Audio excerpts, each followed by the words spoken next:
Olá, meus amigos. Eu sou Antonildo Lima e você está no canal Pela Verdade. Hoje eu gostaria de estar comentando sobre essa tal moeda, o peso real, que é a moeda Brasil-Argentina. Meus queridos, quando essa notícia saiu aí na mídia, o presidente falou, o ministro da Economia também falou, os produtores de conteúdo para a internet saíram empavorosos falando um monte de besteiras.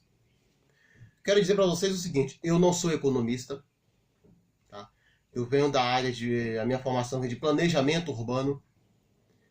No entanto, o meu interesse é por macroeconomia, de um lado, e por geopolítica. Portanto, em planejamento urbano, eu preciso conhecer essas duas áreas. Não sou profundamente conhecedor de nenhuma delas, mas eu preciso conhecer. E aí os caras saem falando um monte de besteira, cada uma maior que a outra, apoiando este projeto. Primeiro, é um projeto que não é para agora, né? Essa ideia, na verdade, do Paulo Guedes, ela já vem lá de 2010, e antes mesmo do Paulo Guedes falar isso, em 2010, já outras pessoas falavam anteriormente. Tá? Não é um projeto a curto prazo, não é para acontecer amanhã. Que vai acontecer e que isso vai favorecer a eleição do presidente da Argentina. Não, gente. Esse projeto não é bem assim. Pegar a exemplo aí da União Europeia, o euro, foram 40 anos para construir o euro. Então não vai se construir uma moeda Brasil-Argentina. Tudo bem que são só dois países, mas em um ano. Não é bem assim que a coisa acontece. As pessoas não conhecem nada e saem falando merda. Desculpa aí a palavra.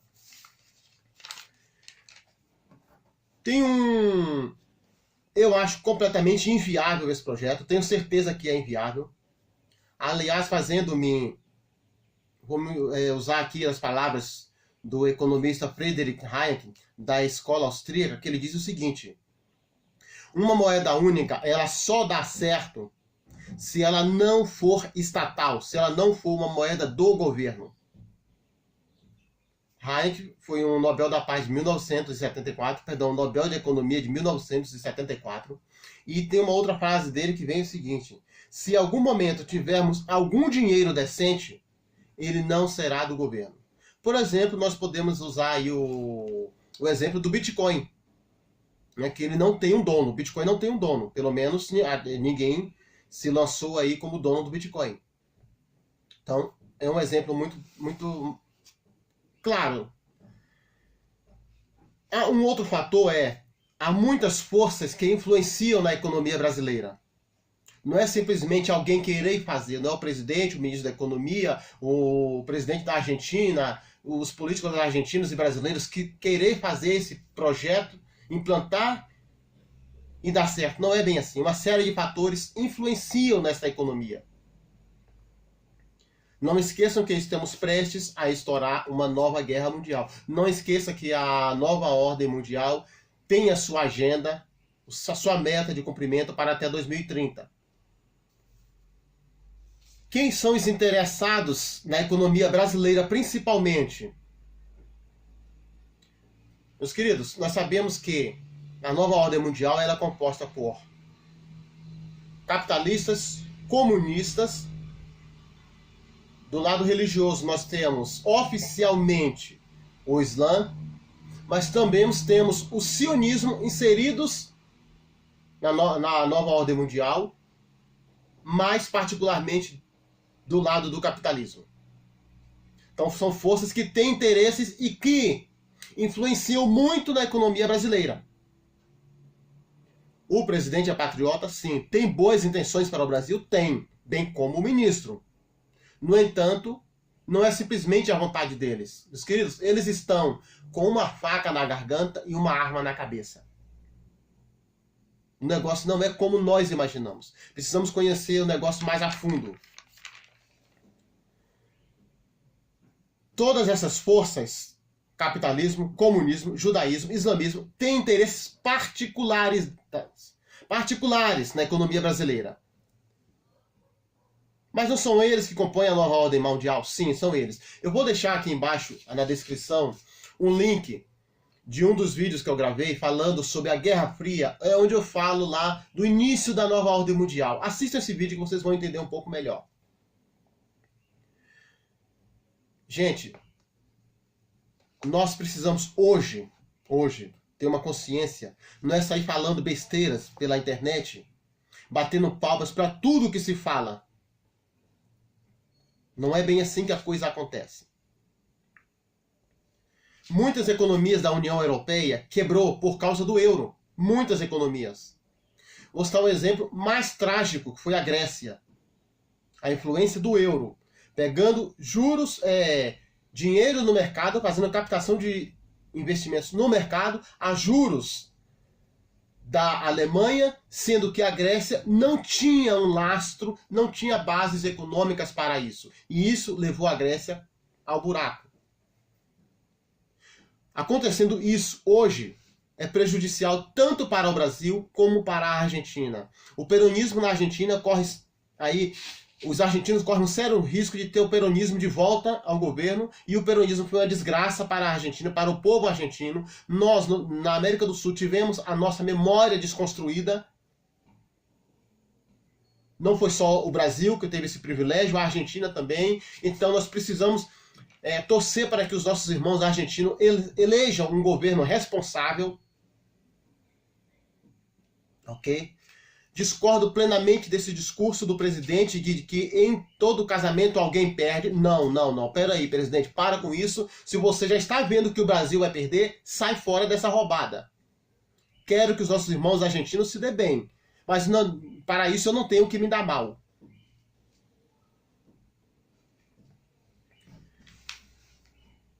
Hayek foi muito responsável nas suas pesquisas, nas suas publicações.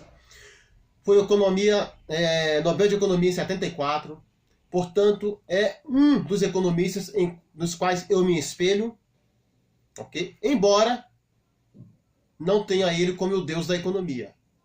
Aliás, eu quero deixar para você um versículo bíblico.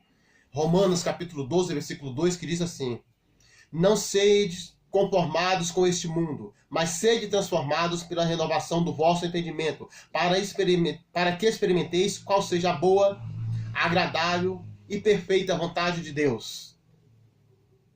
Nós precisamos sim buscar conhecimento.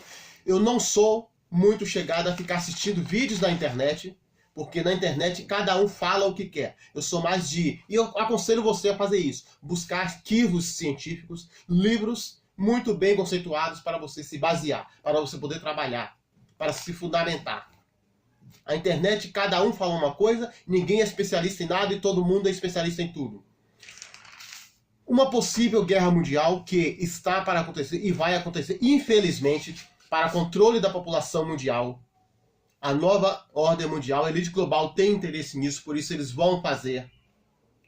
Tem interesse no Brasil, por quê? Deixa eu te falar. O mundo, nós sabemos que ele é dividido aí basicamente em dois hemisférios, norte e sul. Isso não importa se você é terraplanista ou o modelo da Terra Globo, não importa. Esse modelo serve para os dois. Outro momento nós entra aí se a Terra é globo ou se é plana, tá? No momento estamos falando de geopolítica. Portanto, meus caros, a América do Sul tem uma situação privilegiada aqui no hemisfério sul. O Brasil, muito mais. Nós somos a fazenda, ok? Os produtores de alimento mundial. Nós somos a fazenda mundial. Pensa dessa maneira. Numa possível guerra, que será aquele chamado inverno nuclear, ali por parte do hemisfério norte, que vai estar devastado, não vai produzir nada. Não vai produzir alimento nenhum. Qual é o maior potencial? É o Brasil, porque o Brasil tem tudo. Todas as riquezas. Minerais, tudo. A água, tudo que tem aqui. O clima é propício para isso. Portanto, todos têm interesse no Brasil. Numa possível guerra, o Brasil sim estará do lado dos Estados Unidos. Tenho 100% de certeza disso. sofrerá algumas retaliações do outro lado. No entanto, nós não teremos, eu não acredito que nós teremos aí ataques a níveis continentais. Serão apenas retaliações, que vai sim fazer muito desastre, vai provocar muita desgraça. Portanto, eu quero dizer o seguinte: se você tem condições, tem uma terra lá que você pode produzir alguma coisa, faz isso, urgente, o mais rápido que você pode. Você pode hoje conhecer as punks, as plantas alimentícias não tradicionais. Você hoje pode fazer aí o seu banco de sementes que você possa produzir o seu alimento. Ok, meus queridos? Por quê? Como eu falei, no hemisfério norte, toda aquela parte vai estar devastada, vai estar em guerra, vai estar tudo destruído. Uma parte da África está no hemisfério sul, mas o potencial de produção da África é muito pequeno, muito baixo. E ninguém quer investir lá na África, porque eles querem matar a população africana de fome. E é o que estão fazendo, de doenças e outras coisas. Por contrapartida, não vão permitir o Brasil ser uma economia, uma potência econômica, porque senão nós seremos autossuficientes e teremos condições de ser também uma potência bélica e ser um risco para os planos da nova ordem mundial, para os planos da elite global. Por isso, meus queridos, tudo está interligado e não vão permitir que esse plano, né, desse peso euro seja construído. Sem contar que ele é inviável hoje para o Brasil, bem como já falei também para a Argentina. Isso põe em risco hoje os planos da nova ordem mundial, que tem a sua agenda, o cumprimento da sua agenda para 2030. Põe em risco, sim. Numa possível guerra, nós seremos o potencial agrícola para a produção de alimentos. Vai faltar alimentos para o brasileiro? Vai. Porque os alimentos estarão caros, serão racionados. Ok? Vamos ser também uma potência industrial para produzir materiais para abastecer os campos de guerra, os campos de batalha, mas a população em si terá sérios problemas. Você vai até ter dinheiro, mas não vai ter onde comprar. Meus queridos, a coisa é muito grande, é muito complicada. Eu te aconselho a buscar, sim, que isso não é apenas uma teoria da conspiração. Isso é a mais pura e completa verdade. E eu quero deixar para encerrar o vídeo mais um texto bíblico para você. 1 Tessalonicenses, capítulo 5 e o versículo 23, que diz assim: E o mesmo Deus de paz vos santifique em tudo, e todo o vosso espírito e alma e corpo sejam plenamente conservados e irrepreensíveis para a vinda de nosso Senhor Jesus Cristo. Sabemos que tudo isso é para cumprimento das Escrituras. No entanto, eu não posso fazer parte desse pacto, porque a Bíblia, isso é bíblico. O meu povo sofre por falta de conhecimento, ou porque lhe faltou conhecimento. Um grande abraço, não se esqueça de se inscrever no canal, de deixar o seu comentário e também compartilhar esse vídeo.